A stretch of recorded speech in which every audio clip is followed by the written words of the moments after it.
شادباغ کا رہائشی شہباز اپنی کمپنی نظامی انجینئرنگ ورکس کے لیے عامی روڈ سٹاپ کے قریب گودام تعمیر کرا رہا تھا کہ 3 منزلہ عمارت اچانک زمین بوس ہو گئی۔ عمارت گرنے سے 4 مزدور اسد، ضمیر، ارشد اور منیر ملبے تلے دب گئے، جبکہ ملحقہ عمارتوں کو بھی نقصان پہنچا۔ ریسکیو ٹیموں نے موقع پر پہنچ کر مزدوروں کو ملبے سے نکال کر میو ہسپتال پہنچا دیا، جہاں ان کی حالت خطرے سے باہر ہے۔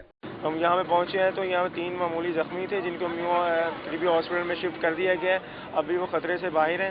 گودام کے مالک شہباز کے مطابق عمارت کی تعمیر کا ٹھیکہ چائنا اسکیم کے رہائشی اسلم نامی شخص کو دیا گیا تھا، جو حادثے کے بعد موقع سے فرار ہو گیا، جبکہ شہباز کے کزن نوید کا کہنا تھا کہ پرانی بنیادوں پر نئی بلڈنگ تعمیر کرنے کے باعث حادثہ پیش آیا۔ پرانی بنیادیں 3 منزلہ عمارت کا بوجھ برداشت نہیں کر سکیں اور عمارت زمین بوس ہو گئی۔ یہی ہو سکتی ہے کہ ٹھیکیدار نے کچھ کمی بیشی اس میں کی ہوگی، حالانکہ مٹیریل اس کو بالکل صحیح دیا گیا ہے، مٹیریل میں کچھ کمی نہیں ہے۔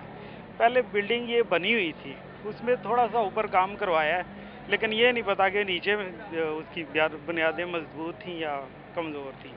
ٹھیکیدار نے کہا ہے کہ یہ بن جائے گی، تو اس حساب سے ہم نے بنا لی۔